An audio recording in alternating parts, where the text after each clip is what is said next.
રાજકોટ લોધિકા સંઘના ઇન્ચાર્જ પ્રમુખ તરીકે પૂર્વ ધારાસભ્ય અરવિંદ રૈયાણીની નિયુક્તિ કરાઈ। રાજકોટ લોધિકા સંઘના વર્તમાન પ્રમુખ 25 દિવસની રજા લેતા ઇન્ચાર્જ પ્રમુખની નિમણૂક કરાવી।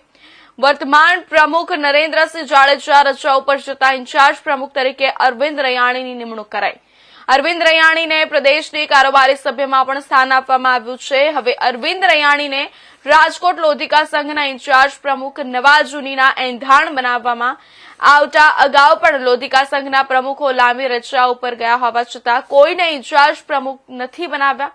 પૂર્વ ધારાસભ્ય અરવિંદ રૈયાણીને ઇન્ચાર્જ પ્રમુખ બનાવવામાં આવતા અનેક ચર્ચાઓ શરૂ થઈ છે। સ્થાનિક સ્વરાજ્યની ચૂંટણી પહેલા ભાજપ દ્વારા જૂના જોગીઓને મહત્વની જવાબદારી અપાઈ રહી છે। ધારાસભ્ય ઉદય કાનગડ વિશે અરવિંદ રૈયાણીએ મૌન તોડ્યું। ઉદય કાનગડે ચૂંટણીમાં કાર્યકર્તા તરીકે મને સહકાર આપ્યો અને મેં ઉદયભાઈને સહકાર આપ્યો। સંગઠનમાં કામમાં અમે બધા એક છીએ। નમસ્કાર। અને આજે વસંત પંચમી છે ત્યારે વસંત પંચમીની બધાને ખૂબ ખૂબ શુભકામનાઓ।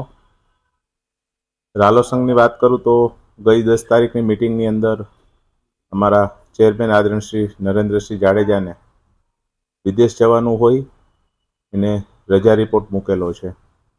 તો મિટિંગની વચ્ચે ચર્ચા થઈ કે ભાઈ હું દેશ છોડીને થોડાક સમય માટે વિદેશ જવાનો છું તો કોણ સંભાળશે। ખરેખર જ્યારે ચેરમેન બહારગામ જતા હોય વિદેશ જતા હોય ત્યારે વાઇસ ચેરમેન સંભાળતા હોય છે, પરંતુ છેલ્લા 2 વર્ષથી રાલોની અંદર વાઇસ ચેરમેન નથી, એટલે પછી સર્વસહમતિથી બધા ડિરેક્ટરોએ મારું નામ આપ્યું અને મને આ જવાબદારી સોંપવામાં આવી છે। આજનો મેસેજ છે અરવિંદભાઈ રૈયાણીનું નામ એક લાગવગથી લાવવામાં આવ્યું છે। 10 તારીખની મિટિંગની અંદર લગભગ 16 કરતાં વધારે ડિરેક્ટરો બધા હાજર હતા। એમની વચ્ચે આ ચર્ચા થઈ છે અને એમની વચ્ચે જ આ જવાબદારી મને આપવામાં આવી છે।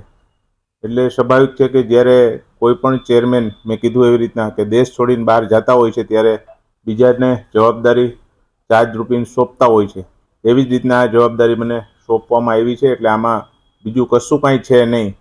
બધા સાથે મળી અને જેવી રીતના અત્યાર સુધી બધા ચેરમેનશ્રીઓએ રાલો સંઘની ખૂબ સારી રીતના સંભાળ લીધી છે, એવી જ રીતના હું પણ બધાને સાથે રાખી અને જવાબદારી સંભાળવાનો છું। અરવિંદભાઈ, એક મોટી જવાબદારી તમને કારોબારી સભ્ય પણ પ્રદેશમાં આવ્યા છે, જવાબદારી વિશે શું કહેશો અને શું તમારું વિઝન છે? ખાસ કરીને જ્યારે મને પ્રદેશની અંદર કારોબારી સભ્ય તરીકેની જવાબદારી આપી છે ત્યારે રાષ્ટ્રીયનું અમારું શિસ્ત નેતૃત્વ અને પ્રદેશનું શિસ્ત નેતૃત્વનો હું ખૂબ ખૂબ હૃદયથી આભાર માનું છું।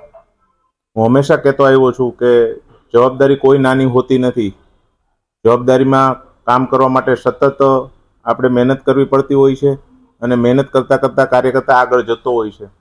મને પાર્ટીએ છેલ્લા 25 વર્ષની અંદર ઘણી બધી જવાબદારીઓ આપી છે અને જવાબદારી સારી રીતના નિભાવવાનો મેં પ્રયત્ન પણ કર્યો છે અને નિભાવી છે।